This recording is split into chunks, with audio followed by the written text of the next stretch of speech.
শুরু করছে আজকের ক্লাস। তো আজকের ক্লাসটা খুবই গুরুত্বপূর্ণ হতে চলেছে তোমাদের জন্য, যারা এইচএস 2022 পরীক্ষার্থী। তোমাদের জন্য মডার্ন ফিজিক্স থেকে বেশ কিছু নতুন নতুন চ্যাপ্টার অ্যাড করে দিয়েছে। তো তাই আমি ভাবলাম এইটা আগে করিয়ে নিই, যাতে তোমরা কিছু বাছাই প্রশ্নের প্রস্তুতি নিয়ে পরীক্ষায় তোমরা যেতে পারো। এবং কিছু অঙ্ক আমি দেখিয়ে দেবো এখান থেকে, যেগুলো প্রধানত এসে থাকে পরীক্ষায়। এবং ছায়াপ্রকাশনীর যে হটস প্রশ্নোত্তর আছে সেখান থেকেও যে প্রশ্নগুলো পড়তে হবে সেগুলো আমি বলে দেবো, তোমরা একটু লিখে নেবে। ওকে, সেগুলো বলে দেবো। আর প্রশ্ন যেগুলো বলবো সেগুলো পিডিএফ আমি দিয়ে দেবো, তোমরা ডেসক্রিপশন থেকে পিডিএফটা ডাউনলোড করে নেবে অবশ্যই। এর আগে আমি তোমাদের দুটো ইউনিট করিয়ে দিয়েছি, প্রথমে স্থির তড়িতের ইউনিটটা আর কারেন্ট ইলেকট্রিসিটি, প্রবাহ তড়িৎ বা চলতড়িৎ। তো চলো দেখে নিই আজকে আমি কি প্রশ্ন আলোচনা করি। তোমার প্রশ্নগুলো নিশ্চয়ই ভালো করে শুনবে এবং ভালো করে বুঝে নেবে, অঙ্কগুলোর সমাধান ভালো করে বুঝে নেবে। যে প্রমাণগুলো আমি কিছু করাবো, যেগুলো বইতে ঠিকভাবে থাকে না, সেগুলো আমি একটু দেখিয়ে দেবো ছোটোর মধ্যে। প্রথম চলে আসি কোয়ান্টাম তত্ত্ব থেকে। তোমাদের যেটা আসতে পারে সেটা হচ্ছে, প্রশ্ন তোমরা পড়ে নেবে, আমি বলছি মুখে বলে দিচ্ছি। আলোক তড়িৎ প্রবাহ মাত্রা কি? এটা তোমরা সবাই জানো। যখন কোনো একটা আলোক সুবিধি ধাতুর ওপর কোনো একটা ফোটন গিয়ে পড়ে নির্দিষ্ট কম্পাঙ্কের, তো সেই ফোটন ইলেকট্রন নির্গত করে এবং ইলেকট্রনগুলি আমার অ্যানোড দ্বারা গৃহীত হয় এবং প্রবাহ সৃষ্টি হয়। এটাকে আলোক তড়িৎ ক্রিয়া বলে এবং এই প্রবাহকে বলা হয় আলোক তড়িৎ প্রবাহ। তো এখানে দুটো গ্রাফ আছে। আমাদের প্রথমেই দেখবে দুটো গ্রাফ আছে। একটা হচ্ছে কম্পাঙ্ক আর তীব্রতার সাথে ভিআই লেখচিত্র বা বৈশিষ্ট্য লেখচিত্র, সেটা একটু দেখে নিই। প্রথম যেটা, আপতিত আলোর কম্পাঙ্ক তীব্রতার সাথে পরিবর্তনের ওপর কিভাবে নির্ভর করে ভিআই লেখচিত্র। তো প্রথম যেটা দেখব, এদিকে ভি মানে বিভব, এদিকে হচ্ছে প্রবাহ মাত্রা আই।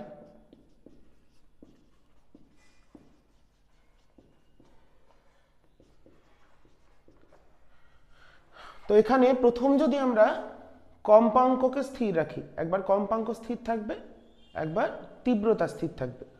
স্থির কম্পাঙ্কের ক্ষেত্রে লেখচিত্রটা কেমন আসে? একটা নির্দিষ্ট বিন্দু থেকে শুরু হয়, তাকে বলা হয় স্টপিং পোটেনশিয়াল বা নিবৃত্তি বিভব।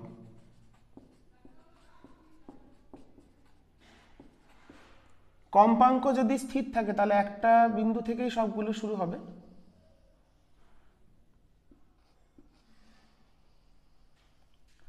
এবং যার যেটার ক্ষেত্রে এটা নির্দিষ্ট কম্পাঙ্ক, নিউ হচ্ছে কম্পাঙ্ক নির্দিষ্ট। দুটো ভিন্ন ভিন্ন তীব্রতার আলোর জন্য আমরা এই এক্সপেরিমেন্টালি গ্রাফটা ড্র করেছি। নিচেরটা হচ্ছে I1 তীব্রতা, I1 তীব্রতা, এটা হচ্ছে I2 তীব্রতা। তো এখানে তীব্রতার সঙ্গে আলোক তড়িৎ প্রবাহ মাত্রা সমানুপাতিক। তীব্রতা বাড়লে প্রবাহ মাত্রা বাড়ে। এই গ্রাফ থেকে আমরা বুঝতে পারি এখানে I1 বড়, I2 বড়, I1 ছোট। এই গ্রাফটা আসে অনেক সময় একই কম্পাঙ্ক কিন্তু ভিন্ন তীব্রতার ক্ষেত্রে ভিআই লেখচিত্র। আবার যদি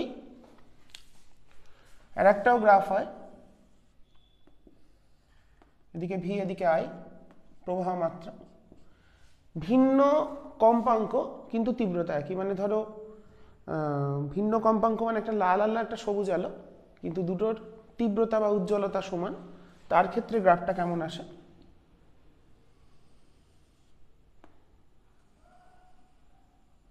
তোমরা তোমাদের বইতেও দেখতে পারে, একটু অন্যরকম দেখতে হতে পারে গ্রাফটা, কিন্তু প্রধানত এরকম। তো প্রবাহ মাত্রাটা মিশে গেছে, কিন্তু কম্পাঙ্ক এটা নিউ1, এটা নিউ2 কম্পাঙ্কের জন্য, এটা VS1, এটা VS2, উল্টোও করতে পারে। এখানে কম্পাঙ্ক যত বাড়ে নিবৃত্তি বিভবের মান তত বাড়তে থাকে। এখানে নিউ1 গ্রেটার দ্যান নিউ2, ভিন্ন তীব্রতার ক্ষেত্রে নিবৃত্তি বিভবটা আলাদা হয়। এখানে তীব্রতা স্থির, এক্ষেত্রে তীব্রতা স্থির।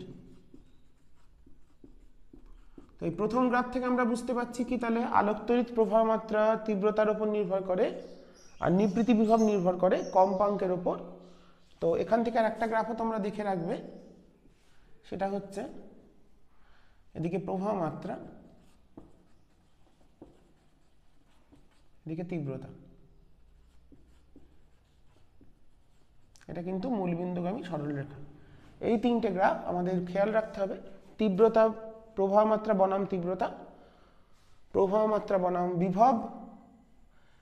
প্রবাহ মাত্রা বিভবের ক্ষেত্রে দুটো গ্রাফ, একটা তীব্রতা স্থির রেখে কম্পাঙ্কের পার্থক্যের জন্য কম্পাঙ্ক বাড়লে নিবৃত্তি বিভব বাড়ে, তীব্রতা বাড়লে প্রবাহ মাত্রা বাড়ে। দেখতেই পাচ্ছি এটা বেশি প্রবাহ মাত্রার ক্ষেত্রে হয়েছে, মানে সম্পৃক্ত প্রবাহ মাত্রা যেটার ক্ষেত্রে তীব্রতা বেশি তার ক্ষেত্রে আমাদের প্রবাহ মাত্রাটা বেড়ে গেছে। তো এই দুটো গ্রাফ তোমরা ভালো করে অবশ্যই দেখে রাখবে। ওকে, নেক্সট চলে আসি।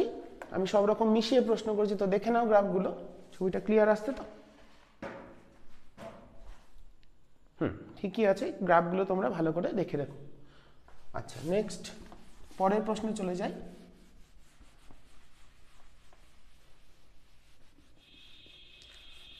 এই প্রশ্নগুলো করলেই আশা করি তোমাদের শুধুমাত্র টেস্টে নয়, ফাইনালেও অনেকটা সাহায্য পাবে। এই প্রশ্নগুলো খুব আসে, তার জন্য আমি এক জায়গায় করেছি। দ্বিতীয় প্রশ্ন, বোর তত্ত্বের স্বীকার্য এবং ত্রুটি। বোর তত্ত্বের স্বীকার্য তোমরা জানো, তিনটে শর্ত। একটা হচ্ছে স্থায়ী কক্ষপথের শর্ত, ইলেকট্রনগুলি যখন নির্দিষ্ট কক্ষপথে আবর্তন করে নিউক্লিয়াসকে কেন্দ্র করে তার শক্তি স্থির। 2 নম্বর হচ্ছে আমাদের কোয়ান্টাম শর্ত, ইলেকট্রনগুলি সেই সকল কক্ষপথেই আবর্তন করে যেখানে তাদের কৌণিক ভরবেগ h/2π এর সরল গুণিতক হয়। আর 3 নম্বর হচ্ছে ইলেকট্রনগুলি যখন একটা শক্তি স্তর থেকে অন্য শক্তি স্তরে স্থানান্তরিত হয় তখন তারা কিছু পরিমাণ শক্তি গ্রহণ বা কিছু পরিমাণ শক্তি বর্জন করে। লাস্টেরটাকে বলে কম্পাঙ্ক শর্ত। তাহলে প্রথমটা হলো স্থায়ী কক্ষপথের শর্ত, দ্বিতীয়টা হলো কোয়ান্টাম শর্ত, 3 নম্বরটা হলো কম্পাঙ্ক শর্ত। এই তিনটে কিন্তু আলাদাভাবেও আসতে পারে। আর বোর তত্ত্বের দুটি ত্রুটি তোমরা পড়ে নেবে, বইতেও দেওয়া আছে। যেমন এটা শুধুমাত্র 2D মডেল, ত্রিমাত্রিক মডেল না। আর এছাড়াও বলা যেতে পারে এটা হাইড্রোজেন লাইক অ্যাটম বা হাইড্রোজেনের মতো 1 ইলেকট্রন সিস্টেমের ক্ষেত্রে এটা প্রযোজ্য, অন্যান্য ক্ষেত্রে এটি প্রযোজ্য হয় না। আচ্ছা, নেক্সট 3 নম্বর প্রশ্ন, পটিতত্ত্বের সাহায্যে পরিবাহী অন্তরক অর্ধপরিবাহীর তুলনা। এটা খুব ইম্পর্টেন্ট প্রশ্ন এবছরের জন্য। পটিতত্ত্বের সাহায্যে মানে শক্তিপটি, ভ্যালেন্স ব্যান্ড আর কন্ডাকশন ব্যান্ডের সাহায্যে ছবিটা আঁকতে হবে। পরিবাহীর ক্ষেত্রে দেখাতে হবে ব্যান্ড গ্যাপটা শূন্য হয়, ছবির সাহায্যে, বইতে ছবি দেওয়া আছে, দেখে নেবে। অন্তরকের ক্ষেত্রে যে ব্যান্ড গ্যাপ হয় বা পটিবেদ হয়, যেটা সর্বোচ্চ যোজ্যতা পটি আর সর্বনিম্ন পরিবাহী পটির যে গ্যাপটা, তাকে পটিবেদ বা ব্যান্ড গ্যাপ বলা হয়। পটিবেদের ক্ষেত্রে যদি পটিবেদটা 3 ইভির থেকে বেশি হয় সেটা অন্তরক হয়, আর 3 ইভির থেকে কম হলে সেটা অর্ধপরিবাহী হয়। এটা তোমাদের দেখাতে হবে ছবির সাহায্যে এবং লিখতে হবে। আর অবশ্যই ছবিতে নিষিদ্ধ শক্তিপটি অঞ্চলগুলো দেখাবে, বইতে দেওয়া আছে, ভালোভাবে দেখে নেবে। আচ্ছা, এরপর হচ্ছে লাইট এমিটিং ডায়োড, মানে আলোক নিঃসরক ডায়োড। খুব ভালো করে পড়বে, কার্যনীতি কিভাবে কাজ করে আর এর বৈশিষ্ট্য লেখচিত্র দেখবে। Most important problem next, PN ডায়োডের সাহায্যে পূর্ণ তরঙ্গ একমুখী কারকের চিত্র, বর্তনী চিত্র এবং ইনপুট আউটপুট লেখচিত্র। এটা আমি দেখিয়ে দিচ্ছি 5একটা। পূর্ণ তরঙ্গ একমুখী কারক এবং অর্ধ তরঙ্গ একমুখী কারক দুটোই দেখতে হবে। আমি সব প্রশ্নই রেখেছি, সেগুলো একে একে আসছে। তো এটা এবছর আসতেই পারে, মানে 100% সম্ভাবনা আছে ফাইনাল পরীক্ষায় আসার। তো বর্তনী চিত্রটা একটু আমি দেখিয়ে দিচ্ছি। এটা তোমরা যদি চাও আমার যে সেমিকন্ডাক্টরের প্লেলিস্টে গিয়ে খুঁজলেই পেয়ে যাবে, ওখানে দেখিয়ে দেওয়া আছে, ভিডিও ক্লাস করানো আছে, তার মধ্যে দেখানো আছে। এখানে একটা আমরা আগে ট্রান্সফরমার ব্যবহার করব, স্টেপ ডাউন। এখানে দুটো দাগ দেবে, দাগটা দিতেই হবে। এখানে দুটো পিএন ডায়োড বা পিএন জাংশন জোড়া হবে, এই দুটোকে কানেক্ট করে দেবে। আর এর মিডিল থেকে একটা তার বেরিয়ে আসবে, আর এর মিডিল থেকে একটা তার বেরিয়ে আসবে। এই দুটো তারের সাহায্যে আমরা আউটপুট পরিমাপ করব। এটাকে বলে লোড রোধ, আর এলটাকে বলে লোড রেজিস্ট্যান্স। এর সাহায্যে আমরা আউটপুট মাপবো। যেভাবে ছবি এঁকে দিচ্ছি ঠিক এভাবে আঁকার চেষ্টা করবে, ভালো হবে। এদিকটা প্লাস, এদিকটা মাইনাস দেবে। এখানে দুটো তীর দেবে, প্রবাহটা সবসময় এদিকে হবে, এদিক থেকে ঘুরে এখানে চলে যাবে, ঠিক আছে। এখানে দুটো নাম দিয়ে দেবে, একটা দেবে এ, এখানে নাম দেবে বি। এটা D1 ডায়োড, এটা D2 ডায়োড। এখানে দেবে হচ্ছে, এটা হচ্ছে কিসের চিহ্ন? AC input.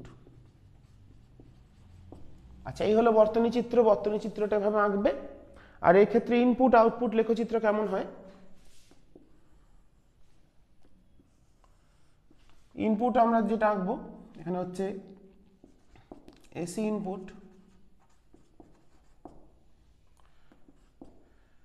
এদিকে ভি ইন লিখতে পারো। ইনপুট ভোল্টেজটা হচ্ছে সাইনোসয়েডাল, চারটে দেখাবে, আমি চারটে লুপ করবে। এটা হলো ইনপুটের ক্ষেত্রে, এখানে প্লাস মাইনাস দেবে, প্লাস মাইনাস দেবে। আর আউটপুটটা কিভাবে দেবে আমি একটা দিয়ে দেখাচ্ছি, ভেঙে দেখানো যায়। এটা হচ্ছে ভি আউটপুট। আউটপুট ভোল্টেজ কেমন পাবে এখানে ডট ডট দিয়ে নেবে আগে সুবিধার জন্য।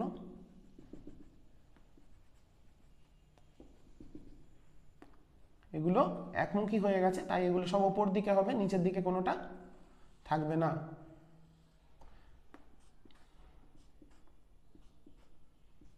হয়ে গেল। এইভাবে দেখিয়ে দিতে হবে। ইনপুট আউটপুট গ্রাফ 3 নম্বর পেয়ে যাবে। যদি লিখতে বলে তোমরা বইতে একটু দেখে নেবে কিভাবে এটা কার্যনীতিটা, তো এটা এইভাবে তোমরা দেখাবে। নেক্সট চলে আসি 2 নম্বর। এখান থেকে আমাদের 2 নম্বরও আসবে, 3 নম্বরও আসবে। এখান থেকে মডার্ন ফিজিক্স থেকে মোটামুটি 18-20 নম্বর আসতে চলেছে। তো তার জন্য আমরা এটা খুব ভালো করে দেখবো। আমার সঠিকভাবে মনে নেই কত নম্বর আসবে, 18 বা 20 হচ্ছে হিসাবে, নতুন যে প্যাটার্ন করেছে সেই প্যাটার্ন অনুসারে। তোমরা দেখে নিও একটু কত নম্বর দিয়েছে।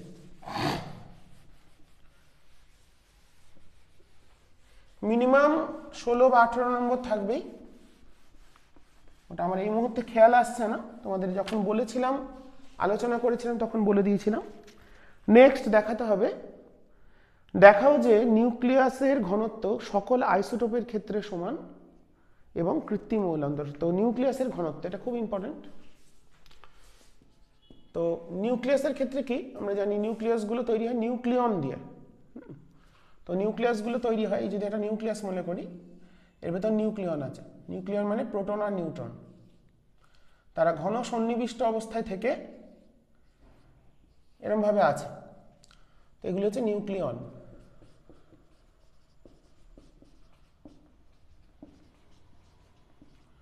তো নিউক্লিয়নগুলির ব্যাসার্ধ আমি ধরে নিচ্ছি R0।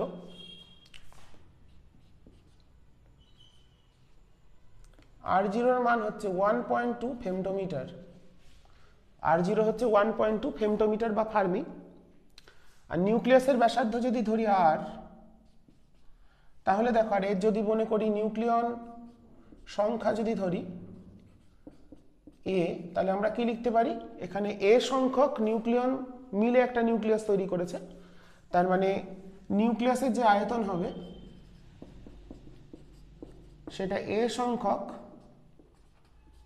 নিউক্লিয়নের আয়তনের সমান হবে। তাহলে এখানে ব্যাসার্ধের সম্পর্কটা পেয়ে গেলাম। এটাও খুব একটা গুরুত্বপূর্ণ, এখান থেকে প্রশ্ন আসে। নিউক্লিয়াসের ব্যাসার্ধের সূত্র তাহলে কি দাঁড়ালো, A⁻⁴ এ হলো ভর সংখ্যা বা নিউক্লিয়ন সংখ্যা ইন্টু R0। R0 এর মানটা কত, 1.2 ফেমটোমিটার, মানে 1.2 ইন্টু 10⁻⁻15 মিটার। এই হলো ব্যাসার্ধ। এখান থেকে অঙ্ক আসে, সেটাও আমি করাবো। তার আগে আমি যেটা চাইছি ঘনত্ব। তো নিউক্লিয়াসের ঘনত্ব যদি বার করতে চাই,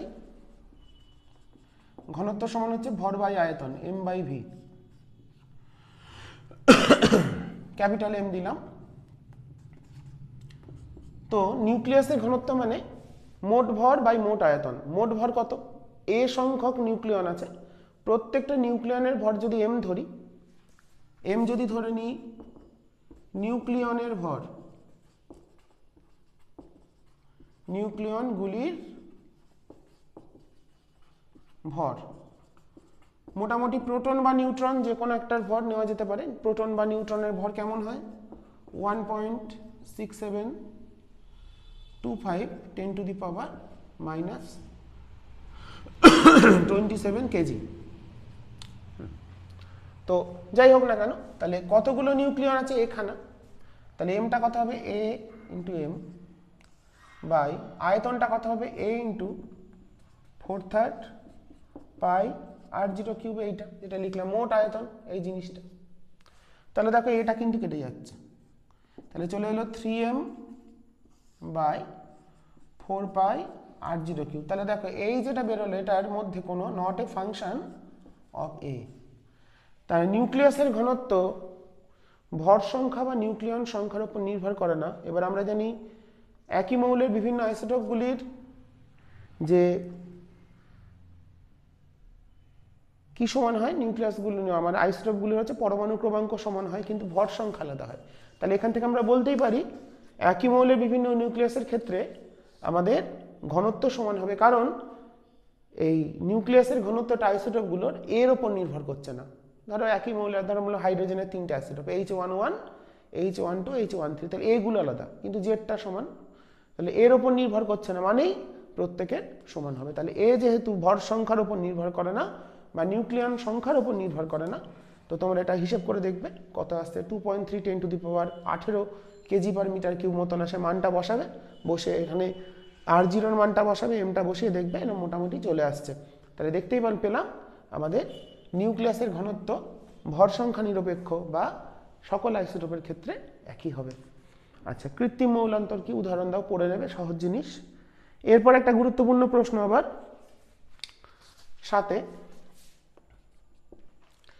সাতের প্রশ্নে আমি বলেছি একটি ফোটনের তরঙ্গ দৈর্ঘ্য ল্যামডা এবং এটি একটি ইলেকট্রনের দ্বিবগলি তরঙ্গ দৈর্ঘ্যের সাথে সমান। দেখাও যে ফোটনের শক্তি ইলেকট্রনের শক্তির একটা এত গুণ। এটা প্রমাণ আছে, এটা খুব ইম্পর্টেন্ট, 2 নম্বরে বা 3এও আসতে পারে। ফোটনের শক্তি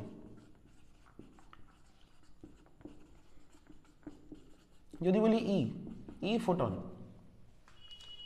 তাহলে কত হবে hc/ল্যামডা।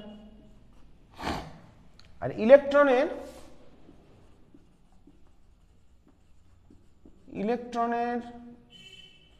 দ্বিবগলি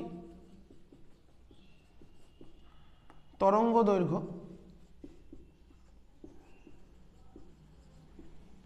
কত হবে, ল্যামডা সমান h/mv। mv কে আমরা লিখতে পারি h/√2me। ভরবেগকে √2me লেখা যায়। ই ইলেকট্রন মানে ইলেকট্রনের গতিশক্তি। তো আমরা এখান থেকে এই যে রিলেশনটা তাকে স্কোয়ার করি, তাহলে এখান থেকে ল্যামডা স্কোয়ার পাচ্ছি h²/2me ইলেকট্রন। দেখা যাচ্ছে ঠিকঠাক? তাহলে দুটোর শক্তি আমরা পেয়ে গেলাম, একটু নামিয়ে দিতে হবে। তাহলে এই রিলেশন থেকে আমরা ই ইলেকট্রনটা পেয়ে যাচ্ছি h²/2m ল্যামডা স্কোয়ার। তাহলে আমাদের বলেছে কি প্রশ্নে, ফোটনের শক্তি ইলেকট্রনের শক্তির এত গুণ। তাহলে ফোটনের শক্তি, তাহলে এটাকে আমরা এখানে সমাধান করি।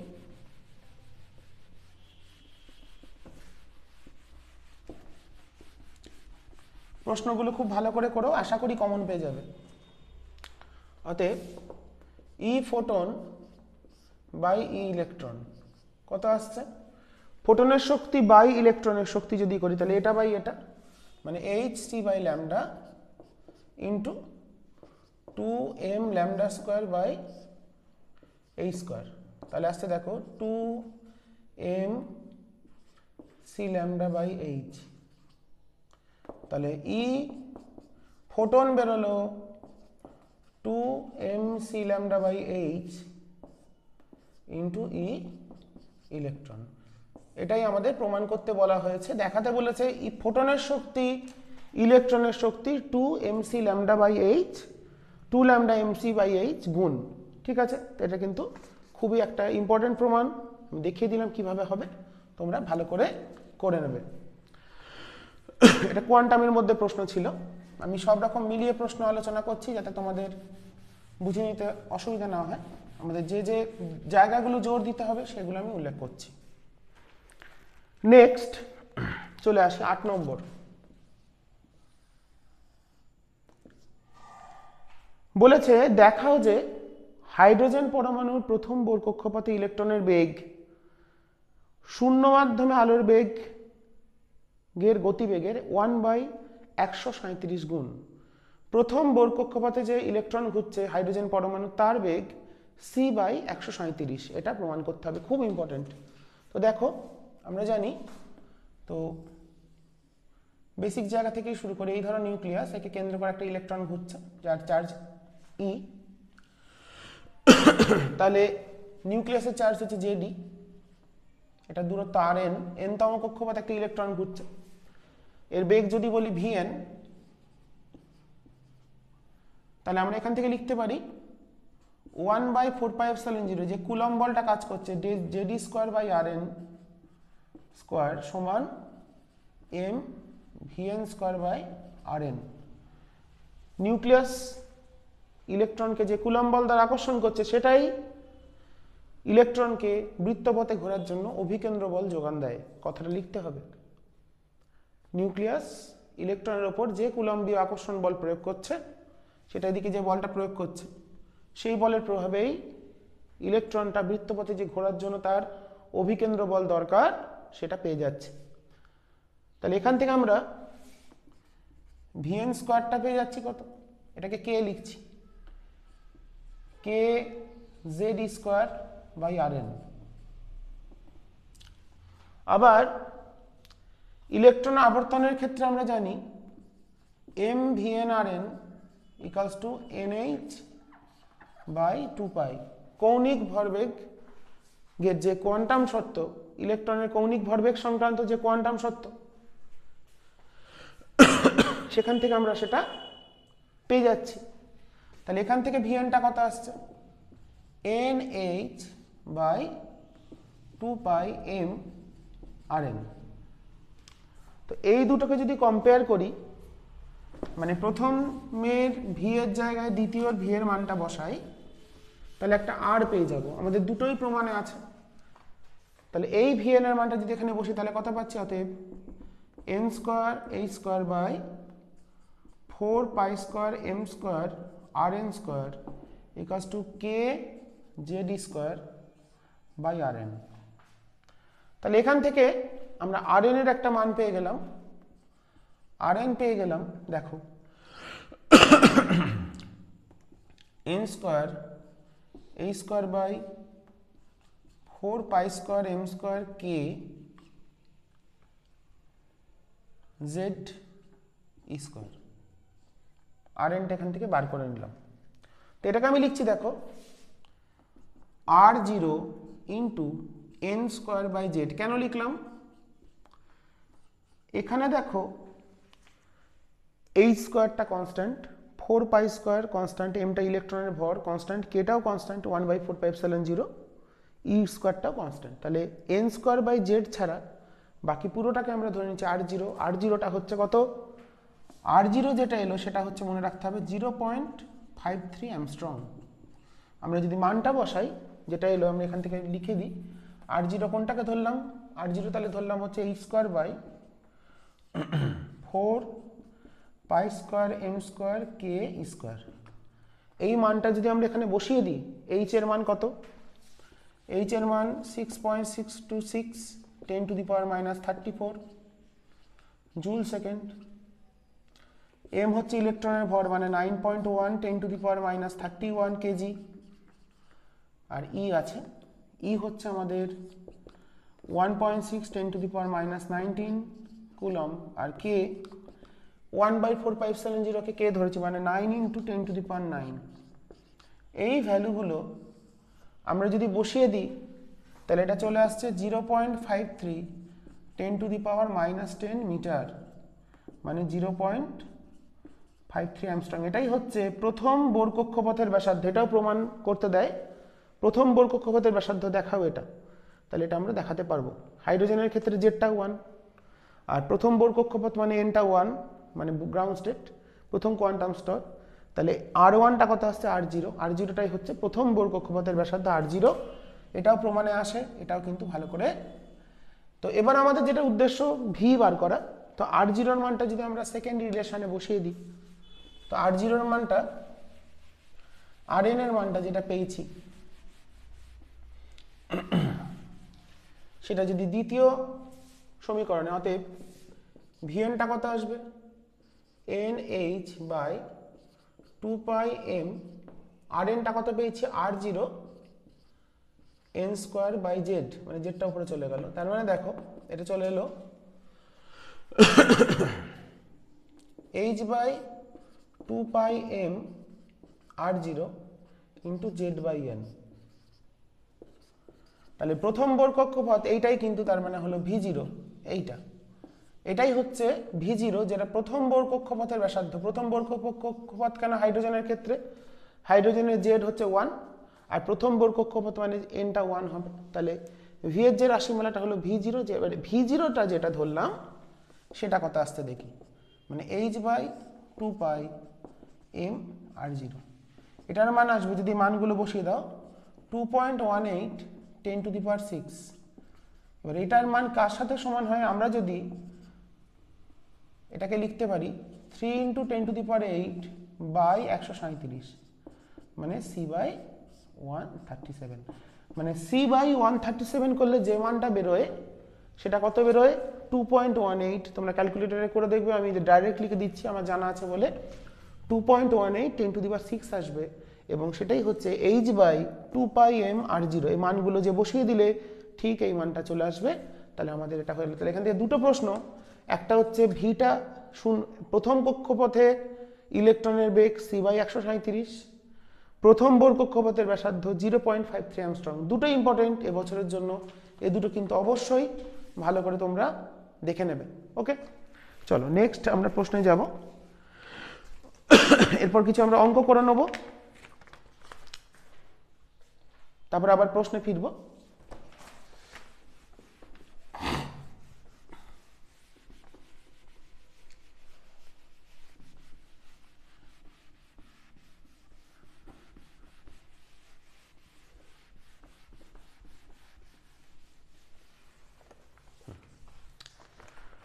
নম্বরে আমাদের অঙ্ক দিয়েছি আমি। প্রথমে আছে আলোক তড়িৎ সূচনা কম্পাঙ্ক কাকে বলে পড়ে নেবে। ন্যূনতম যে কম্পাঙ্কের ফোটন কোনো আলোক সুবেদী ধাতব পৃষ্ঠে এসে পড়লে ফোটো ইলেকট্রনগুলি ধাতব পৃষ্ঠ ত্যাগ করার প্রবণতা দেখায় বা আলোক তড়িৎ ক্রিয়ার সূচনা ঘটে, সেটাকেই বলা হচ্ছে আলোক তড়িৎ সূচনা কম্পাঙ্ক। আচ্ছা, এবার 9 নম্বর প্রশ্নের সাথে একটা অঙ্ক আছে। তো অঙ্ক বলতে গেলে এখানে দুটো পার্ট আছে, একটা আইনস্টাইনের সমীকরণ, একটা হচ্ছে আমাদের ডি ব্রগলি। এখানে আমি আইনস্টাইনের সমীকরণ থেকে একটা অঙ্ক দিয়েছি। দেখো, একটি ধাতব পৃষ্ঠে 5000 অ্যাংস্ট্রম তরঙ্গ দৈর্ঘ্যের আলো গিয়ে পড়লো। ইলেকট্রনের সর্বোচ্চ গতিশক্তি 0.3 eV হলে কার্য অপেক্ষক কত? তো আমাদের আইনস্টাইনের সমীকরণ কি, h নিউ সমান w0 প্লাস Emax। তো h নিউটাকে লিখতে পারি কত, hc/ল্যামডা সমান w0 প্লাস Emax। তো আমাদের কি কি দেওয়া আছে, ল্যামডা দেওয়া আছে, Emax দেওয়া আছে, w0 বার করতে হবে, এই হলো কাজ। তো hc/ল্যামডার মানটা কত আসছে একটু বার করে নিই। 6.63 লিখলাম 10⁻³ ইন্টু 3 × 10⁸ ডিভাইডেড বাই ল্যামডা দিয়েছে কত জানো, 5000 অ্যাংস্ট্রম। তাহলে এটা 5000 বসিয়ে দেবো, অ্যাংস্ট্রম থেকে মিটারে করে নিতে হবে। এটা হলো আমাদের জুল। এটা আমাদের কত আসছে একটু দেখে নিই আমরা।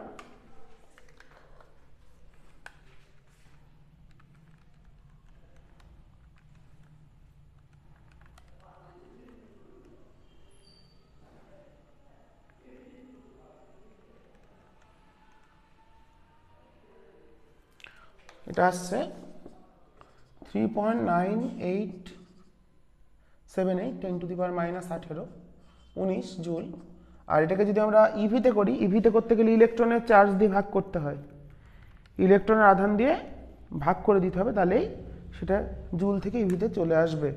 এটা আসছে আমাদের 2.486 ইভি।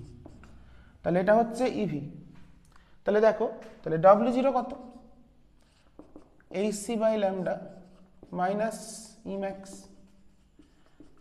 hc বাই ল্যামডা ইভিতে কত বেরিয়েছে 2.486 মাইনাস সর্বোচ্চ গতিশক্তি কত বলা ছিল 0.3 ইভি, তাহলে 0.3 বসিয়ে দিলাম। তাহলে আমাদের বিয়োগ করতে হবে মাইনাস 0.3, 2.186 ইভি। তাহলে কার্য অপেক্ষক চলে এলো। তো তোমরা একটা কাজ করতে পারো, তোমরা যদি এই সমীকরণে ডাইরেক্ট বসাও তাহলে hc বাই ল্যামডা বসালে W0 থাকলো। এটা কিন্তু ইভিতে বসালে হবে না, ইভি থেকে জুলে করে নিতে হবে, তার জন্য ইলেকট্রনের চার্জ দিয়ে গুণ করে নিতে হবে, করে নিয়ে মানটা বসাবে, মানে 0.3 10 টু দি পাওয়ার -19 ইন্টু 1.6 করে বসালে W0টা জুলে বেরোবে। উত্তর জুলেও বার করতে পারো, ইভি এককে যদি বলে তবে ইভিতে করবে, নাহলে জুলেও করতে পারো। আমি যেভাবে দেখালাম এভাবেও করতে পারো। তাহলে কি করতে হবে, জুল থেকে ইভিতে গেলে ইলেকট্রনের আধান দিয়ে ভাগ, আর ইভি থেকে জুলে গেলে ইলেকট্রনের আধান দিয়ে গুণ, মানে উল্টোটাই হবে, স্বাভাবিক ব্যাপার। তো এই ধরনের অঙ্ক, আইনস্টাইনের সমীকরণের আলোক তড়িৎক্রিয়ার অঙ্ক কিন্তু পরীক্ষায় আসে প্রতি বছর। তোমরা কিন্তু এই টাইপের অঙ্কগুলো একটু ভালো করে অবশ্যই দেখবে। পরের যে প্রশ্ন 10 নম্বর,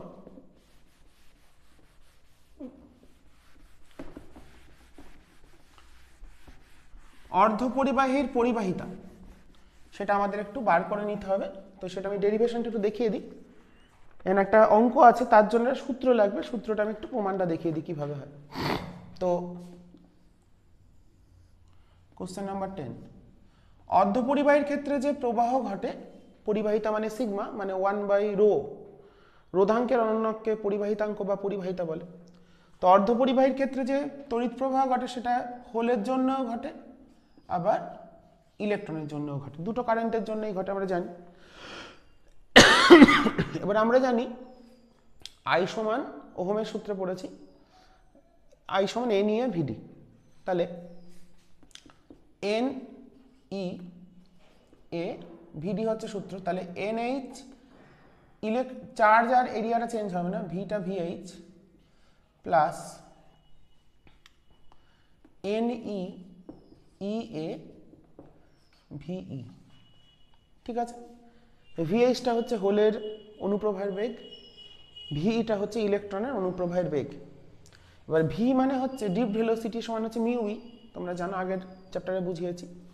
তাহলে μe, তাহলে যদি করি তাহলে E এটা কমন নিলাম, তাহলে NH μHE, E মানে electric field, plus NE μe into E। আর V মানে আমরা জানি IR, I মানে হচ্ছে V/R, V মানে হচ্ছে V/R লিখলাম। V মানে আমরা জানি হচ্ছে, কিভাবে লিখতে পারি, বা এটাকে আমরা কি V/R মানে হচ্ছে ρ L/A সমান EA NH μH plus NE μE into E। এটা কমন চলে গেল, এটা হলো বাহ্যিক তড়িৎ ক্ষেত্র। এটা তোমরা ছায়া প্রকাশনীর বইতে পেয়ে যাবে, আশা করি প্রমাণটা দেওয়া আছে। তো V/L মানে তো তড়িৎ ক্ষেত্র, dV/dx, বিভব পার্থক্য বাই দৈর্ঘ্য করলে তড়িৎ ক্ষেত্র বেরোয়।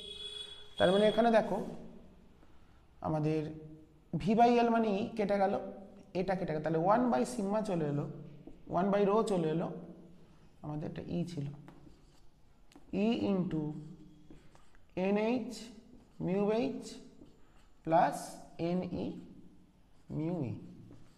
এটাই হচ্ছে অর্ধপরিবাহীর পরিবাহিতা বা পরিবাহিতাঙ্কের সূত্র। তো এখানে এই সূত্রটা দিয়ে আমাদের অঙ্কটা করতে হবে এবং প্রতিষ্ঠা করে নিয়ে করতে হবে বলা হয়েছে। তো তার জন্য কি কি বলেছে, NH হচ্ছে হোল ঘনত্ব, মিউটা হলো মোবিলিটি বা সচলতা H এর। তো দুটোর ক্ষেত্রে আমাদের অর্ধপরিবাহীর পরিবাহিতা বার করতে বলেছে। তাহলে সিগমাটা কত হলো, অতএব সিগমা আসছে ইটা কত 1.6 10 টু দি পাওয়ার -19। ইলেকট্রনের ঘনত্ব বলেছে, হোলের ঘনত্ব বলেছে 5.2 10 to the power 13। R mobility বলে দিয়েছে 80 প্লাস ইলেকট্রনের ঘনত্ব বলেছে 8.2 10⁻13 আর মোবিলিটি বলেছে কত 2.4 10⁻4।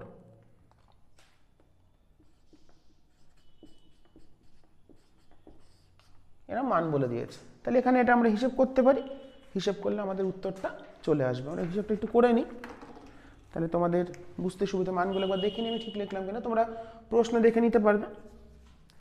তাহলে 1.6 ইন্টু 10⁻−19 ইন্টু এখানে দেখো 10⁻13টা কমন যাচ্ছে, ব্র্যাকেট দিলাম 5.2 ইন্টু প্রথমটাই হচ্ছে 80 প্লাস পরেরটা 8.2 ইন্টু 2.4 ইন্টু 10⁻4, এটা আসছে 0.3155। আচ্ছা সিগমা এটা হচ্ছে ওহম মিটার, এটা হচ্ছে মো মিটার ইনভার্স, মো মিটার ইনভার্স। তাহলে এটাই হচ্ছে পরিবাহিতা সংক্রান্ত যে সূত্র এবং সেটা কি করে প্রমাণ হলো এবং তার সমাধান। যে সূত্রের অঙ্কগুলো বলবো এই সূত্রের অঙ্কগুলো অবশ্যই ভালো করে তোমাদের দেখতে হবে, শুধুমাত্র টেস্টের জন্য না। টেস্টে তোমরা খুব বেশি কভার করে যেতে পারবে না, যতটা পারবে সেটাই করে যাবে। তোমাদের 50 নম্বরের পরীক্ষা হবে, তো যতটা পারবে সেটা কভার করে যাবে, আর বাকিটা ফাইনালের জন্য রেখে দেবে। কারণ এই সময়ের মধ্যে তোমাদের হঠাৎ করে টেস্ট পরীক্ষার কথা বলে দিয়েছে, এটা খুবই খারাপ হয়েছে। তো একটু যদি জানুয়ারি মাসের সেকেন্ড উইকে নিত খুবই ভালো হতো, তো অত কেউ তো ভাবে না ছাত্রছাত্রীদের জন্য, এটাই হয়ে গেছে সমস্যা। তো এটা খুবই বাজে বিষয়। একটু কদিন তোমাদের প্র্যাকটিক্যাল করিয়ে প্রজেক্টগুলো করিয়ে নিয়ে তারপরে করলে খুব ভালো হতো, তো সেটা কেউ বলার নেই আর কি, কে আর বলবে তা না। আমার একটু ঠান্ডা লেগে আছে, তোমাদের হয়তো কথায় বুঝতে অসুবিধা হতে পারে, যদি কোনো জায়গায় বুঝতে অসুবিধা হয় সেটা আমাকে জেনে নেবে। আচ্ছা পরেরটা হচ্ছে 12 নম্বর প্রশ্ন। না আমি একটা অঙ্ক বাদ দিয়েছি, এটা 11 নম্বরে ছিল, হ্যাঁ মানে এটা বুঝতে ভুল করেছি। 11 10এরটাই বলেছে, 10এরটা ডি ব্রগলির একটা অঙ্ক। আমি সব রকম অঙ্ক কভার করেছি। স্থিরাবস্থা থেকে একটি ইলেকট্রন 330 ভোল্ট বিভব পার্থক্যের মধ্য দিয়ে পাঠানো হলো, ডি ব্রগলি তরঙ্গ দৈর্ঘ্য কত হবে? ল্যামডা সমান h/2mEv। সূত্রটার প্রমাণটা ভালো করে দেখে নেবে। আমার ভিডিও ক্লাস আছে ডি ব্রগলি কোয়ান্টাম থিওরি বা কোয়ান্টাম তত্ত্ব, সেখানে গিয়ে তোমরা অবশ্যই দেখে নিতে পারো। এই প্রমাণটা কিন্তু এবছর আসতে পারে, তো তার জন্য দেখতে হবে। তো মানটা কত আসছে? এইচ হচ্ছে 6.63। যে মানটা দেওয়া থাকবে তোমরা সেটাই বসাবে, আমি একটা নির্দিষ্ট মান ধরে করছি। 2m হচ্ছে ইলেকট্রন বলেছে 9.1 10⁻−31, এটা হচ্ছে 1.6 10⁻−19 ইন্টু কত বলেছে ভোল্ট? 330 ভোল্ট। 330 শর্ট এটা সূত্র হয়, এটাকে ছোট করে লেখা যায় 12.28/√v অ্যামস্ট্রং। এমসিকিউ এর ক্ষেত্রে এই সূত্রটা ব্যবহার করতে পারো, মানে কি HME এইগুলো বসালে অ্যামস্ট্রং এ করলে এই উত্তরটা আসে। ওটা একমাত্র আমরা এমসিকিউ এর ক্ষেত্রে করতে পারি। যদি আমাদের 2 নম্বর 3 নম্বরের অঙ্ক আসে ডাইরেক্ট বসালে হবে না, আমাদের মানগুলো বসিয়ে দেখাতে হবে কত আসছে। তো যাই হোক আমি মানগুলো বসিয়ে দিয়েছি, তো এটা হিসেবটা করে নিই কত আসছে।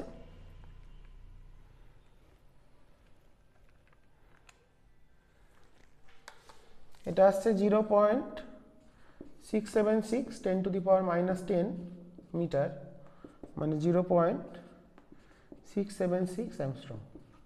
তাহলে ডি ব্রগলি তরঙ্গ দৈর্ঘ্য হলো 0.676 অ্যামস্ট্রং। তো প্রমাণটা তোমাদের বলে দিলাম, তোমরা অবশ্যই ভালো করে দেখবে। আচ্ছা 12 নম্বরটার ক্ষেত্রে আমি একটু হিন্টস দিয়ে দিই, তোমরা চেষ্টা করবে। এটা আলোক তড়িৎক্রিয়ার এইচ নিউ সমান W0 প্লাস E max। আচ্ছা কি বলে দিয়েছে? সর্বাধিক গতিশক্তি বলে দেওয়া আছে, এটা বলে দিয়েছে 0.73 ইভি। কার্য অপেক্ষক বলে দিয়েছে 1.82 ইভি। 1.82 ইভি। বার করতে দিয়েছে হচ্ছে যে ফোটন নির্গত হলো, আচ্ছা যে ফোটন ইলেকট্রন নিঃসরণ ঘটে তার শক্তি কত। মানে ফার্স্ট কোশ্চেনের অ্যান্সার হচ্ছে এইচ নিউটা কত বার করবে, মানে যোগ করে দিলে ইভিতে করে তাকে জুলে করে দেবে। 2 নম্বর প্রশ্নের উত্তর হলো দুটো যোগ করে ইভিতে পেলে তাকে ইলেকট্রনের চার্জ দিয়ে গুণ করবে, জুলে চলে যাবে। 2 নম্বর প্রশ্নে বলেছে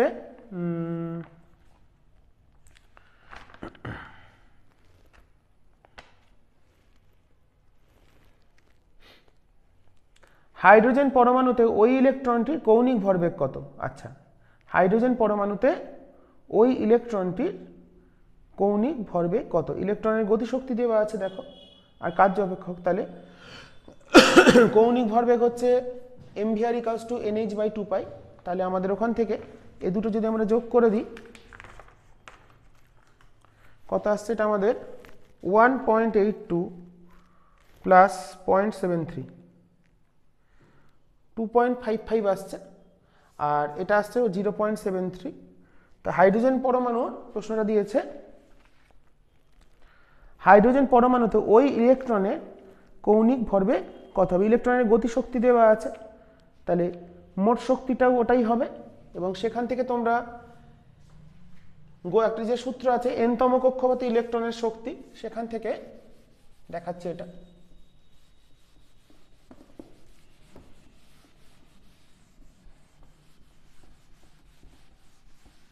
এটা ভালো কোশ্চেন, দ্বিতীয় পার্টটা। তো একটা n-তম কক্ষপথে ইলেকট্রনের শক্তি কত হয়, -13.6/n²। আশা করি তোমরা জানো, এত ইভি। এবার ইলেকট্রনের শক্তি বলে যে গতিশক্তি যত হয় মোট শক্তি তত হয় মাইনাসে, তাহলে এটা হচ্ছে -0.73 ইন্টু -13.6/n²। তাহলে এখান থেকে এনটা বার করতে হবে। এনটা কত আসছে, 13.6 ডিভাইডেড বাই 0.73। কাছাকাছি একটা উত্তর আসবে, 4-এর কাছাকাছি আসবে, 4। তাহলে কৌণিক ভরবেগ হবে nh/2π।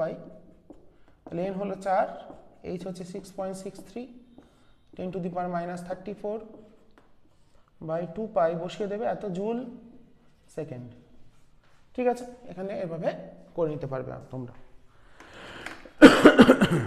হয়ে গেল। আচ্ছা, 13 নম্বরটা কি বলেছে।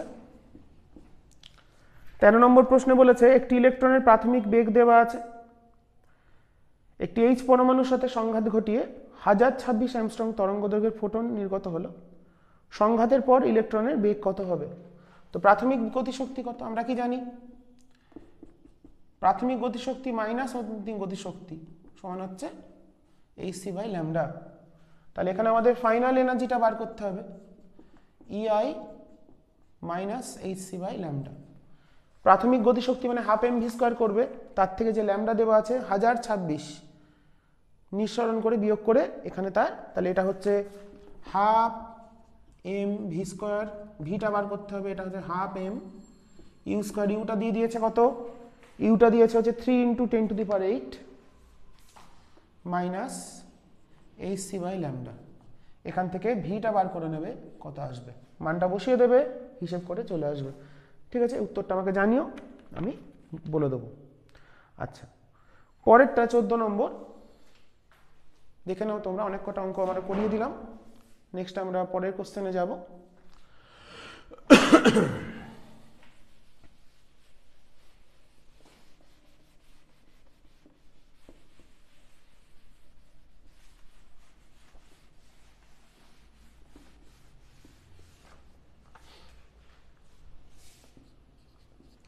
চোদ্দ নম্বর প্রশ্নে বলেছে একটি ইলেকট্রনের ডি ব্রগলি তরঙ্গ দৈর্ঘ্য 1 অ্যাংস্ট্রম থেকে কমে 0.5 অ্যাংস্ট্রম হলো, কি পরিমাণ শক্তি নির্গত শক্তির পরিমাণটা বার করতে হবে। খুবই সহজ ব্যাপার, আমাদের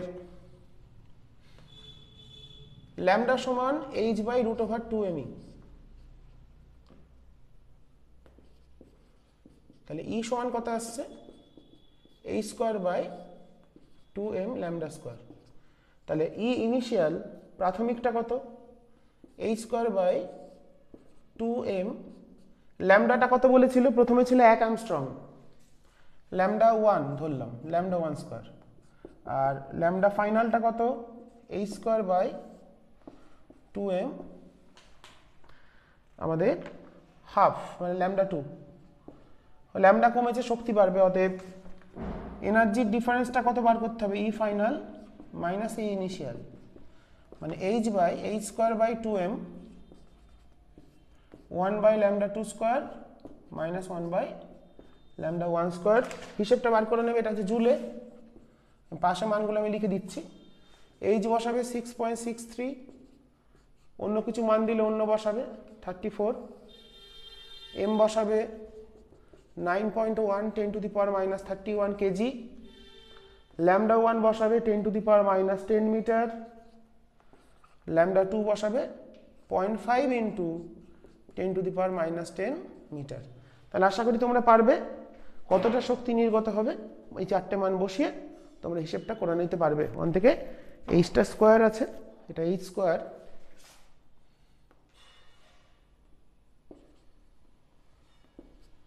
ঠিক আছে। তাহলে এখান থেকে তোমরা হিসেবটা খুব সহজেই করে নিতে পারবে, ঠিক আছে এক্ষেত্রে। আচ্ছা, এরপরে যেটা ওর সঙ্গে পার্ট কোশ্চেন, আলোক তড়িৎ ক্রিয়া এবং এক্স রশ্মি উৎপাদন পরস্পরের বিপরীত প্রক্রিয়া কেন বলা হয়? আলোক তড়িৎ ক্রিয়া হচ্ছে কোন একটা ধাতব পৃষ্ঠে গিয়ে ফোটন ধাক্কা মারে দিয়ে ইলেকট্রন বেরিয়ে আসে, আর এক্স রশ্মির ক্ষেত্রে কি টার্গেটে গিয়ে ইলেকট্রন ধাক্কা মেরে ফোটন বেরিয়ে আসে, তাহলে দুটো বিপরীত প্রক্রিয়াই হলো। আলোক তড়িৎ ক্রিয়া হচ্ছে ফোটন দ্বারা ইলেকট্রন উৎপাদন, আর এক্স রশ্মি হচ্ছে ইলেকট্রন দ্বারা ফোটন উৎপাদন, তাহলে দুটো উল্টো প্রক্রিয়া, এই কারণে বিপরীত ঘটনা বলা হয়। ওকে, আচ্ছা নেক্সট আমরা চলে যাই পরের 15 নম্বর প্রশ্ন, তোমরা দেখে নাও ঠিক করে, তোমরা ক্যালকুলেশনগুলো করে নেবে, ফালতু সময় নষ্ট করছি না আমি জাস্ট হিন্টস দিয়ে দিচ্ছি।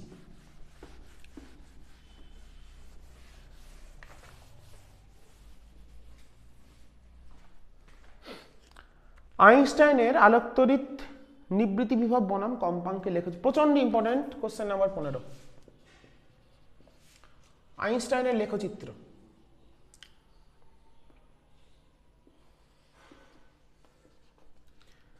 নিবৃত্তি বিভব এদিকে ভিএস, এদিকে কম্পাঙ্ক নিউ। আমাদের সমীকরণটা কি ছিল?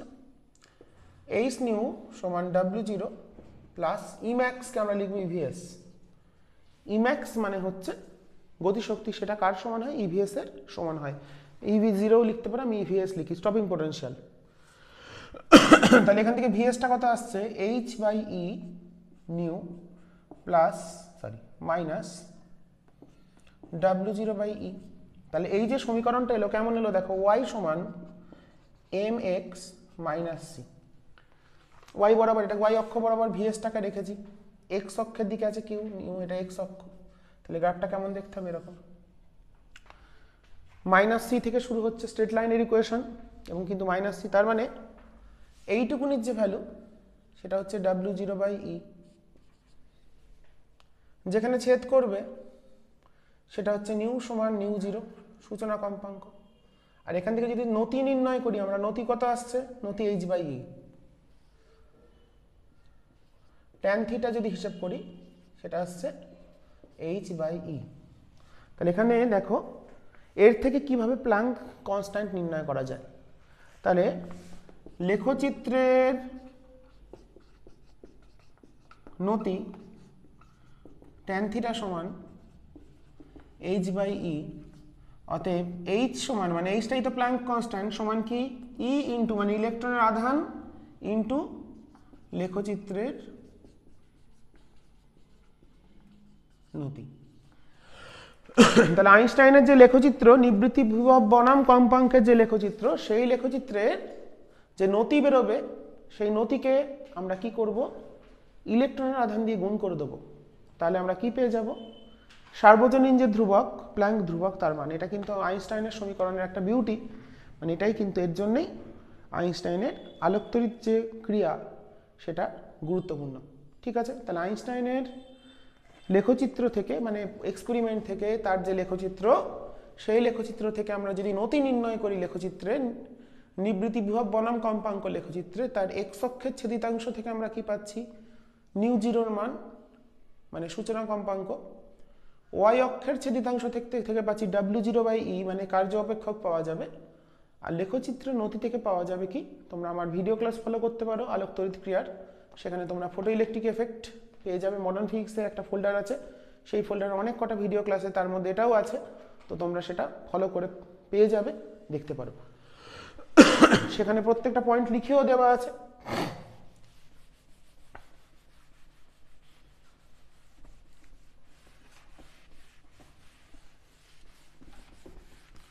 তো তার জন্য এটা ভালো করে দেখতে হবে, ঠিক আছে, এটা কিন্তু ইম্পর্টেন্ট প্রশ্ন। আচ্ছা 16 নম্বর হচ্ছে বন্ধন শক্তি কাকে বলে পারবে। বন্ধন শক্তি মানে হচ্ছে আমার নিউক্লিয়াসগুলো নিউক্লিয়াস আর নিউক্লিয়নের যে ভরের পার্থক্য, সেই ভরের পার্থক্যই সেটাকে বলা হচ্ছে ভর ত্রুটি। সেই ভর ত্রুটি শক্তিতে রূপান্তরিত হয়ে যায় এবং E=mc² সূত্র অনুসারে তার থেকেই বন্ধন শক্তির সৃষ্টি হয়, তোমরা এটা দেখে নেবে। আচ্ছা একত্রিত পারমাণবিক ভর একক বা MU কাকে বলে পড়বে, এটা খুব গুরুত্বপূর্ণ। এর সাথে গ্রামের যে সম্পর্ক মানে 1.66 1 MU সমান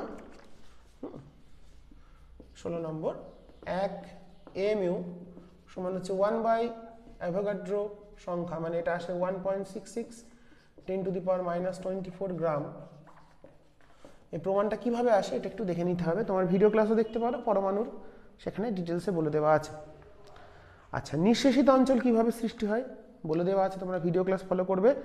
দুই প্রকার বায়াসের ক্ষেত্রে কি পরিবর্তন ঘটে, সম্মুখ বায়াসের ক্ষেত্রে নিঃশেষিত অঞ্চলের বেধ কমে যায়, আর বিপরীত বায়াসের ক্ষেত্রে নিঃশেষিত অঞ্চলের বেধ বৃদ্ধি পায়।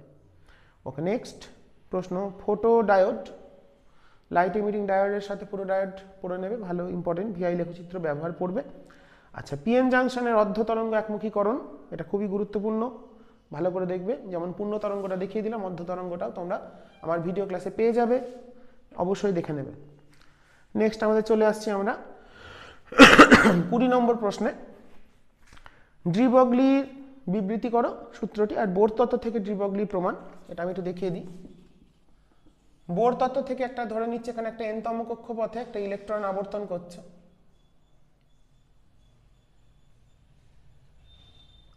তো এটা n-তম কক্ষপথ মানে এটা Rn, এই একটা ইলেকট্রন যে আবর্তন করছে তার গতির সাথে সম্পর্কিত ডি ব্রগলি তরঙ্গ দৈর্ঘ্য হচ্ছে ল্যামডা।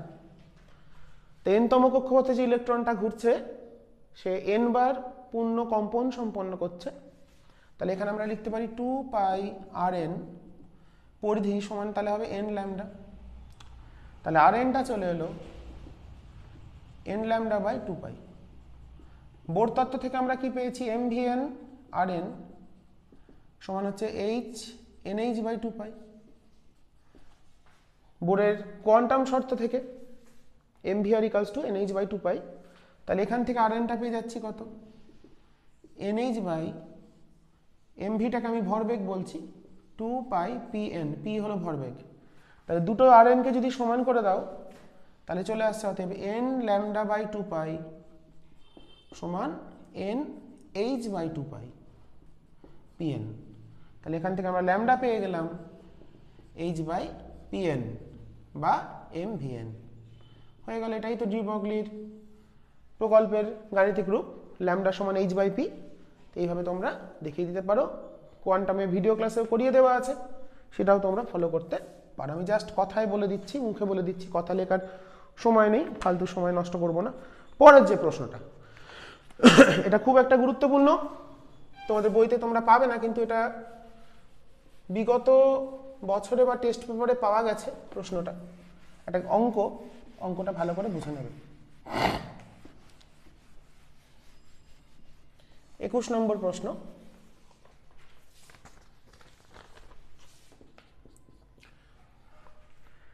একুশে বলেছে একটি ইলেকট্রনের আধান -e আর ভর হচ্ছে m, ইলেকট্রনটি r ব্যাসার্ধের একটি কক্ষপথে নিউক্লিয়াসের চারিদিকে ঘুরছে। নিউক্লিয়াসের আধান যদি +e হয় তাহলে ইলেকট্রনের শক্তির একটা রাশিমালা দিয়েছে me²²/2l², এলটা হলো কৌণিক ভরবেগ, সেটা প্রমাণ করতে হবে। আচ্ছা তাহলে কি বলে দিয়েছে,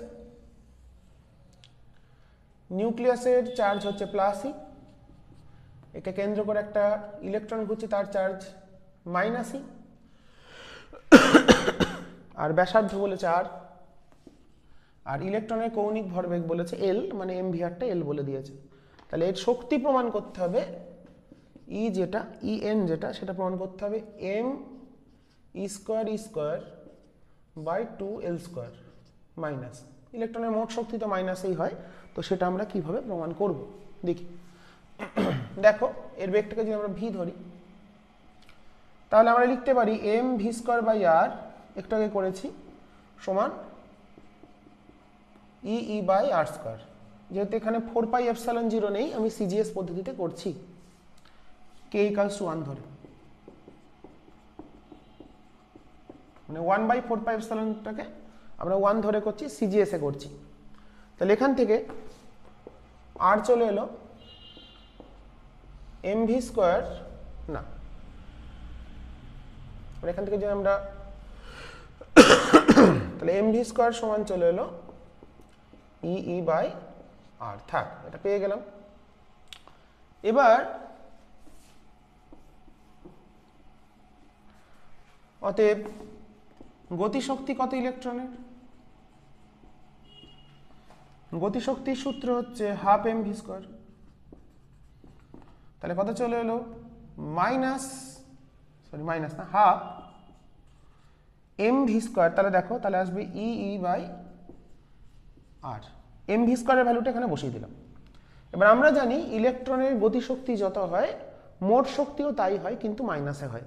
সুতরাং মোট শক্তি, ইলেকট্রনের গতিশক্তি যত হবে n তম কক্ষপথে যদি বলি, মোট শক্তি কি En লিখি, তাহলে সেটা কত হবে -e/2r। হলো, আমরা অনেকটা চলে এসেছি। এবার এইটার থেকে এটাতে নিয়ে আসতে হবে, এটাই হলো ঝামেলার কাজ। তো দেখো আমরা এটাকে কিভাবে করতে পারি।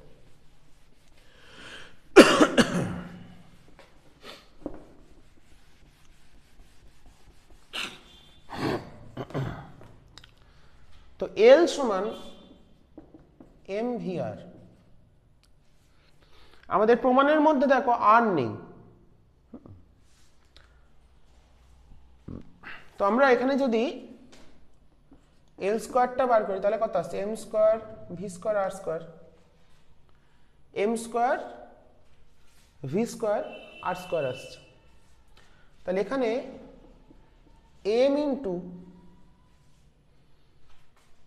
mv² যদি করি, mv² কত? e/r into r²। বোঝা গেল কিনা বলবে? m² v² মানে হচ্ছে m ইন্টু mv²। এবার mv² এর মানটা এখান থেকে আমরা বসিয়ে দিলাম, তাহলে r এর মান পেয়ে যাচ্ছে দেখো। তাহলে r চলে এলো L²/m(e)e, এই r এর মানটা এখানে বসিয়ে দেবো, তাহলে আমাদের উত্তর চলে আসবে। তাহলে চলে এলো -e/2, r এর মানটা কত আসছে? L²/m(e)e, তাহলে চলে এলো -m(e²)/2l²।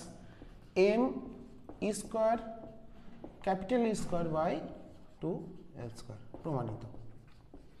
এটা খুব ইম্পর্টেন্ট প্রমাণ, আনকমন প্রমাণ, তার জন্য ভালো করে দেখে নিতে হবে আমাদের। ঠিক আছে, বুঝে গেছে আশা করি। তাহলে কি করলাম, ওখান থেকে একটুখানি ম্যাথামেটিক্যাল কিছু ট্রিক আছে, আর ভান্ডা রাখতে হবে কি, ইলেকট্রনের গতিশক্তি যা হবে মোট শক্তিও তাই হবে, কিন্তু সেটা মাইনাসে হবে। আর যদি স্থিতিশক্তি বলে কি হবে, গতিশক্তির দ্বিগুণ হবে এবং মাইনাসে হবে। গতিশক্তি যা বেরিয়েছে, তাহলে স্থিতিশক্তি হবে তার দ্বিগুণ এবং সেটা মাইনাস হবে। তাহলে গতিশক্তি, যদি স্থিতিশক্তি বার করতাম কত আসতো? দ্বিগুণ করলে কত আসতো? e/r, এটাকে 2 দিয়ে গুণ করলে হাফটা কেটে যেত, তাহলে স্থিতিশক্তি হতো তো কত হতো? -e/r। আর মোট শক্তি তাহলে কত হলো? -e/2r। ওকে, এটা সব ক্ষেত্রে এটা কিন্তু কাজে লাগানো যাবে। এরপর আমরা নেক্সট প্রশ্নে চলে যাই। আমাদের পরের প্রশ্ন হচ্ছে 22 নম্বর, জেনার ডায়োডকে কিভাবে ভোল্টেজ নিয়ন্ত্রক হিসাবে ব্যবহার করবে। এটা কিন্তু খুব ইম্পর্টেন্ট, আমি সার্কিটটা দেখিয়ে দিচ্ছি। এই সার্কিট সংক্রান্ত যে ভোল্টেজ রেগুলেশনের ক্ষেত্রে জেনার ডায়োডের ব্যবহার, এটা ইনপুট ভোল্টেজ, এখানে একটা সিরিজ রেজিস্ট্যান্স দেবে RS, এখানে থাকবে জেনার ডায়োড, বর্তনীটা আঁকতে হবে, বর্তনী এঁকে এটা রিভার্স বায়াসে যুক্ত করেছি, এটা পিএন লিখে দেবে, এখানে একটা লোড রেজিস্ট্যান্স দিয়ে দেবে,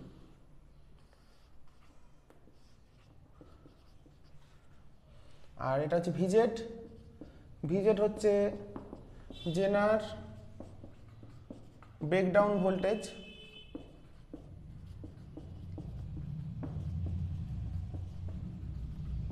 এটা কিন্তু অবশ্যই ইনপুট ভোল্টেজের থেকে আমাদের ছোট হতে হবে, ইনপুট ভোল্টেজটা এর থেকে বড় হতে হবে, মানে এটা less than V input voltage. আর এলটাকে বলা হচ্ছে লোড রেজিস্ট্যান্স, লোড রোধ, এখানে আমরা আউটপুট মাপবো।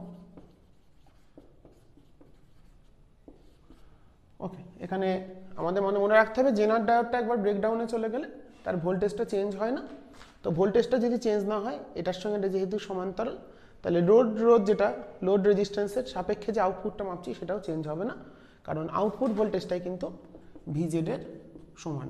মানে ব্রেকডাউন করিয়ে নিয়ে জেনার ডায়োডকে ভোল্টেজ নিয়ন্ত্রক হিসাবে ব্যবহার করা হয়। এটা একটু বই থেকে তোমরা ভালো করে অবশ্যই পড়বে, এটা এতদিনে 18 সালে প্রথম এসছে, তো এবছর কিন্তু আসার সম্ভাবনা প্রবল। 3 নম্বরের প্রশ্ন। আচ্ছা 23 নম্বর, একটি নিউক্লিয়াস বিঘটিত হয়ে দুটি নিউক্লিয়াসে পরিণত হলো যাদের বেগের অনুপাত বলেছে 2:1, তাহলে তাদের আকারের অনুপাত কত? তো দুটো অংশে ভেঙেছে মানে ভরবেগটা সমান হবে, তাহলে m1 v1 যা হবে সমান m2 v2 তাই হবে। এবার m মানে আমরা কি জানি 4/3 পাই r1 cube into rho v1 সমান 4/3, আকার মানে ব্যাসার্ধের অনুপাত বার করতে বলেছে r2 cube into rho v2, বা এটা বুঝে নিতে হবে। তার মানে একটা থেকে দুটো ভাগ হয়েছে মানে দুটি ইকুয়ালি ভরবেগ নিয়ে মুভ করবে, একটা নিউক্লিয়াস নিজে থেকে ভাঙছে মানে এখানে ভরবেগ সংরক্ষণ হবে। ভরকে কি করা হলো আয়তন ইন্টু ঘনত্ব, রোটা হলো ঘনত্ব ইন্টু বেগ, আয়তন ঘনত্ব ইন্টু বেগ, ভরবেগ সংরক্ষণ। এটা হচ্ছে কি সূত্র ব্যবহার করলাম? ভরবেগ সংরক্ষণ। তাহলে এখান থেকে আমরা r1 cube by r2 cube পাচ্ছি v2 বাই v1, অতএব আকারের কত আসছে r1 বাই r2 মানে ব্যাসার্ধের অনুপাতকেই আমরা আকারের কোনটা আকার বড় কোনটা আকার ছোট সেটা আমরা কি করে বুঝবো? এটা আসছে v2 by v1 whole to the power 1/3। এখানে বেগের অনুপাত বলে দিয়েছিল 2:1, মানে v1:v2 হচ্ছে 2:1, তাহলে এটা হবে 1/2 টু দি পাওয়ার 1/3। তাহলে কোনটা বড় এখান থেকে আমরা পেয়ে যাচ্ছি r1 r2 এর মধ্যে, সেটা আমরা এখানে হিসাব করলেই পেয়ে যাব। তাহলে আকারের অনুপাত কত সেটা আমরা বার করে ফেলেছি। আচ্ছা, এরপর এর সঙ্গে একটা প্রশ্ন আছে, একটা সমীকরণ দেওয়া আছে, লিথিয়াম 3 এর সঙ্গে যুক্ত হচ্ছে হাইড্রোজেন 1 তার থেকে উৎপন্ন হচ্ছে আমাদের হিলিয়াম, লিথিয়াম হিলিয়াম তৈরি হবে, দুটো হিলিয়াম 2 তার সঙ্গে কিউ হচ্ছে শক্তি, শক্তির পরিমাণকে কিউ ভ্যালু বলা হয়। তো আমাদের এখানে প্রশ্ন দিয়েছে কিউ এর মানটা বার করতে হবে। দেখো লিথিয়াম এবং হিলিয়ামের নিউক্লিয়ন প্রতিবন্ধন শক্তি খুব ইম্পর্টেন্ট। নিউক্লিয়ন প্রতিবন্ধন শক্তি হিলিয়ামের বলেছে, লিথিয়ামের বলেছে 5.6 আর হিলিয়ামের বলেছে 7.06। তো দেখো তাহলে এখানে আমাদের কি বার করতে বলেছে, তাহলে কিউ এর মানটা ক্যালকুলেট করতে হবে। তো এখানে এর নিউক্লিয়ন কটা আছে 7খানা, লিথিয়ামের বলে দিয়েছে 5.6 MeV। নিউক্লিয়ন প্রতি প্রত্যেকটা নিউক্লিয়ন কটা নিউক্লিয়ন 7টা নিউক্লিয়ন প্রতি, তাহলে কত হচ্ছে 5.6 করে 7খানা, তাহলে মোটটা বার করতে পারবে। তাহলে এটা কত হলো, লিথিয়ামের মোট এনার্জি কত দাঁড়ালো তাহলে 7 × 5.6। আচ্ছা, আর হিলিয়ামের বলে দিয়েছে কত 7.06, কটা আছে 4 আর 2 8, তাহলে হিলিয়ামের কত হচ্ছে 8 × আমাদের 7.06।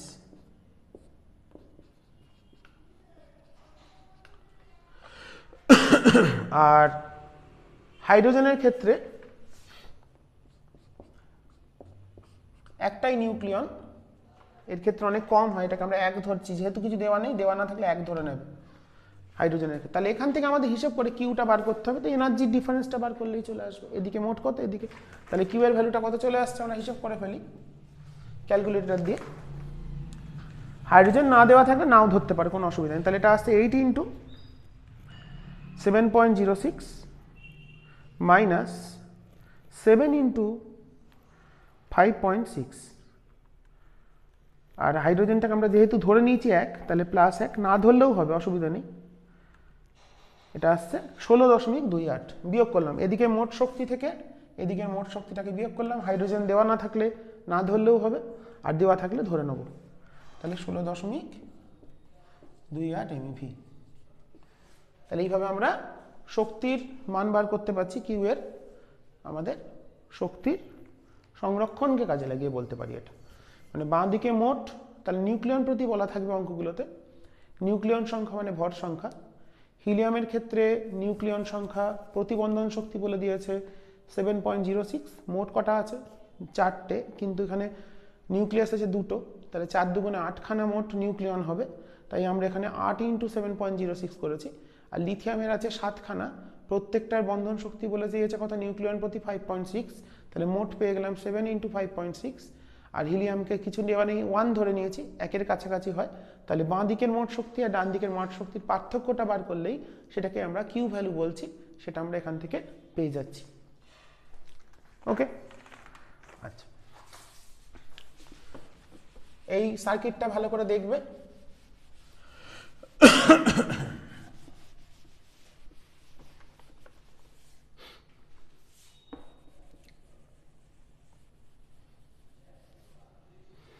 আচ্ছা, এবার চলে আসি, একটা আলোক তড়িৎ ক্রিয়ার অঙ্ক আছে, চেষ্টা করবে।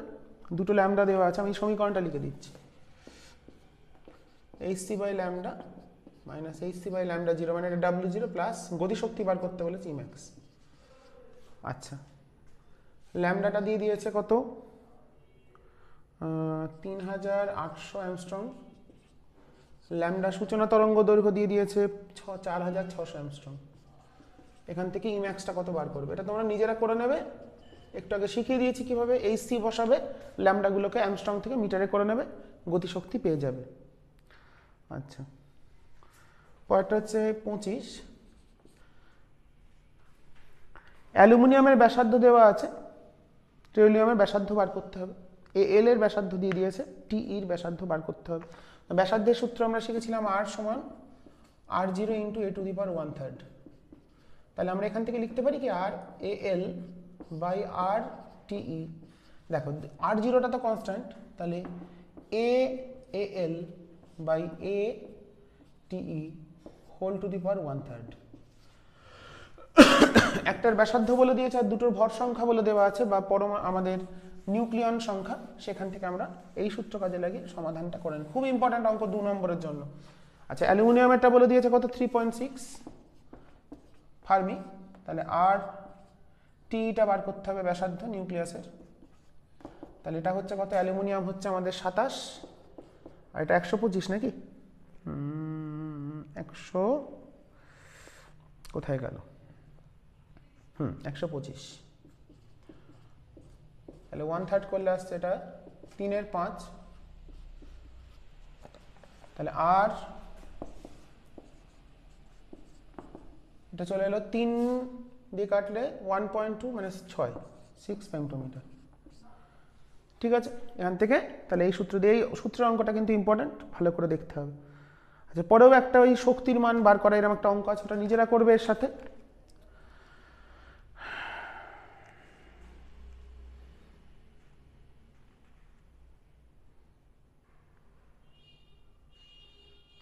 বাকি 3টে অঙ্ক তোমরা নিজেরা করবে, আর আছে 3টে 26, 27 আর 28। এই 3টে অঙ্ক যদি না পারো করতে আমাকে জানাবে, আমি অবশ্যই করে দেবো। তো আর একটা কথা বলে দিই, আমি যে পিডিএফ লিঙ্কটা দেবো তাতে ছায়া প্রকাশনীর হটসের কিছু প্রশ্ন আমি বলে দেবো, হটস প্রশ্নোত্তর যেগুলো, অঙ্ক নয় কিন্তু, যে 2 নম্বরের ছোট ছোট প্রশ্নের উত্তর লেখা থাকে, সেখান থেকে আমি কিছু বাছাই করে দেবো, চ্যাপ্টারে উল্লেখ করে দেবো, যে তোমরা আর প্রশ্নের দাগ নাম্বারগুলো বলে দেবো, তোমরা ওইখান থেকে একটু মার্ক করে নেবে, প্রশ্নগুলো তোমরা ওখান থেকে পড়ে নেবে। ঠিক আছে, তো চলো আজকের ক্লাস এখানে শেষ করছি। আশা করি তোমাদের ভালো লাগবে, সাহায্য হবে কিছুটা। পিডিএফটা ডাউনলোড করে নেবে, আর যতটা পারা যায় সেটা করো। বিশেষ করে জোর দিয়ে করবে, আবার বলে দিচ্ছি, পূর্ণ তরঙ্গ একমুখীকরণ, অর্ধ তরঙ্গ একমুখীকরণ, জেনার ডায়োডের ভোল্টেজ নিয়ন্ত্রক, ভালো করে তিনটে দেখবে। আইনস্টাইনের লেখচিত্র, সমীকরণের লেখচিত্র ভালো করে দেখবে। বোর তত্ত্ব থেকে ব্যাসার্ধ আর বেগের যে সূত্রটা বার করলাম, ভিএন আর আর এন এর প্রমাণটা দেখবে ভালো করে। আর এখান থেকে হ্যাঁ, নিউক্লিয়াসের ক্ষেত্রে বন্ধন শক্তি ভর-ত্রুটির জায়গাটা ভালো করে দেখবে। আরও ছোট করে দিচ্ছি জিনিসটাকে। আর ওখানে আমাদের পিএন ডায়োডের লেখচিত্র ভালো করে দেখবে, আর সোলার সেল মানে ফটোডায়োড আর এলইডিটা ভালো করে দেখবে। এ কটাই যেন অবশ্যই ভালো করে দেখা হয়। আশা করি এগুলোর মধ্যে গুরুত্বপূর্ণ প্রশ্ন আছে। হ্যাঁ, আর অবশ্যই নিঃশেষিত অঞ্চল কি, নিঃশেষিত অঞ্চলের ক্ষেত্রে ও প্রভাব, এছাড়া অনেক প্রশ্ন হয়। ধরো সম্মুখ বায়াস বিপরীত বায়াসের কাকে বলে, পি টাইপ এন টাইপের পার্থক্য, প্রশ্ন তো অনেক হয়। তো বেসিক কিছু আমি প্রশ্ন আলোচনা করলাম, এর মধ্যেই আসবেই সেটা কখনো বলা যায় না, এই টাইপের প্রশ্ন হতে পারে। হ্যাঁ, এছাড়াও তোমরা যতটা পারবে পড়ে নেবে, আর এই প্রশ্নগুলো একটু জোর দিয়ে পড়বে। ঠিক আছে, চলো আজকে ক্লাস এখানে শেষ করছি। এরপরের ক্লাসে তোমাদের ম্যাগনেটিজম হোক বা অপটিক্স হোক, সেই পোর্শনটা বাকি আছে আমার এখনো, সেটা আমি আলোচনা করে দেবো। যতটা দ্রুত সম্ভব সেটা করার চেষ্টা করব, তোমাদের টেস্ট পরীক্ষা এগিয়ে আসছে। তো যাই হোক, দেখো করে কতটা পারা যায়, যতটা পারা যায় ততটাই করবে।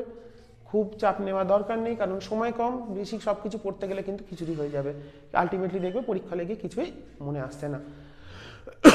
যতটা পারা যায় সেটা চেষ্টা করো। ঠিক আছে, ফাইনালে ভালো করতে হবে। ঠিক আছে, চলো আজকে ক্লাস এখানে শেষ করছি। সবাই মন দিয়ে পড়াশোনা করো, সবাই ভালো থেকো। আর অবশ্যই যারা এখনো সাবস্ক্রাইব করোনি তারা কিন্তু চ্যানেলটা অবশ্যই সাবস্ক্রাইব করে দেবে। ঠিক আছে, চলো আজকে ক্লাস এখানেই শেষ করছি।